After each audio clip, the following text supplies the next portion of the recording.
Hello everybody, this is my 50-second review of films to come out in 2025, and today I am talking about The Long Walk. This is based on the Stephen King novel, which was actually the first book he ever wrote, and he was only 19 when he wrote it. It's not the first book he ever published, that was Carrie, but yeah, I thought that was interesting. This film was directed by Francis Lawrence, who has also directed every installment in the Hunger Games franchise since Catching Fire. This will be a non-spoiler review for the first half, but then I'll talk about spoilers a little bit at the end, so I'll give you a warning before I go into those. Also, side note, this movie is apparently quite different from the book, so even if you've read the book, I wouldn't go into the spoiler section, especially if you're excited to see this movie. Would I recommend The Long Walk? I don't think I really would. But there definitely was a lot I really enjoyed about this movie. It's well directed, it's well shot, it's really well acted, it's edited well, the score is pretty good, the dialogue is entertaining, and the movie is really riding on that because, you know, it's just them walking and talking, so the dialogue has to be really good. The makeup and effects are good.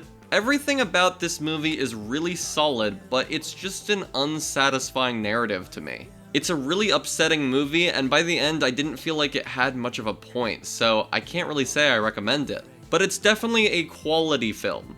The best aspect of the film is the dynamic of the cast. I really liked Cooper Hoffman in Licorice Pizza, and I think he's just improving as an actor. Also, I truly barely remember the movie Alien Romulus from last year, but the one aspect I do remember is the acting by David Johnson, because I thought his performance in that movie was so good, and I was interested to see what he'd do next, and I'm really happy to see him in this, and I'm happy to say that he does a really good job.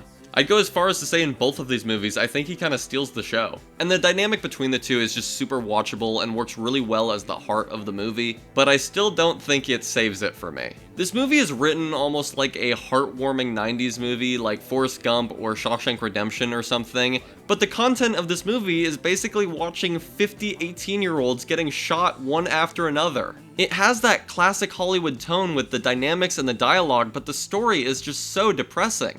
There's also a sergeant, or I guess major, in this movie that's played by Mark Hamill, and I thought it was a pretty cheesy character.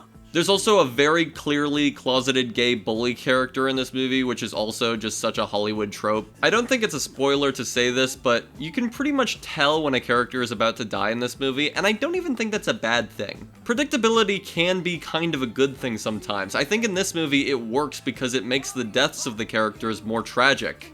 You see it coming, and therefore it's more upsetting. This film has a really good sense of continuity, it has some great long takes, it's always engaging, which is very impressive considering the concept. You're invested in what will happen with these characters, you like them, you're thinking about what you would do in this situation. And that's all great, there's some great things about this movie, and I think in a way I would recommend this movie if you're interested in how to tell a story like this and keep it engaging to an audience, but for most viewers, I would say my main takeaway is it's a feel-bad movie and I just did not get much out of it. Let's get into spoilers. When Mark Hamill explains the point of the contest, his explanation is that America has an epidemic of laziness, and whenever they do the long run contests, it increases productivity. I just don't understand how that would work. I could understand young men all getting fit just in case they're chosen for the competition, and that would be an interesting angle to take, but the way they specifically explain it doesn't really make that much sense to me. Later in the movie, it's revealed that Mark Hamill's character killed Cooper Hoffman's dad. The scene feels a little cheesy, a little over the top, but it's okay, it's an interesting direction to take with the character. The winner of the long run contest is awarded a gift, so Cooper Hoffman wants to wish for a gun to murder his father's killer. David Johnson, after learning more about Cooper Hoffman and learning this about Cooper Hoffman and meeting his mom and learning more about his mom, begins to want him to win, or at least that's what I gathered. And so he kind of does his best to change Cooper Hoffman's mind before his victory. I think I would have liked it if they went a little more into his character and what was motivating him to compete so hard, considering that at a certain point it seems like he doesn't really want to win that bad. He seems much more invested in Cooper Hoffman's victory than his own. As the movie was going on, I was really questioning how it would end, considering you get quite attached to the friendship of the two leads. But the twist of the film is Cooper Hoffman's character actually stops and is shot, and David Johnson is the winner. This will also be quite a surprise for readers of the book, because apparently Cooper Hoffman's character is the winner in the book. I really liked that element of the ending. What I was less into was what happened next. He wishes for a gun to shoot Mark Hamill's character like his friend wanted to. He kills him, he has a complete mental collapse, and then he kind of continues walking into darkness.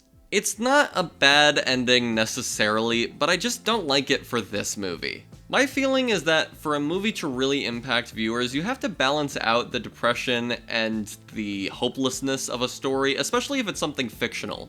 Often I find that depressing endings are powerful in otherwise sort of upbeat movies, and hopeful endings are powerful in otherwise depressing movies. This movie lacks that contrast for me. I felt it was a depressing movie beginning, middle, and end.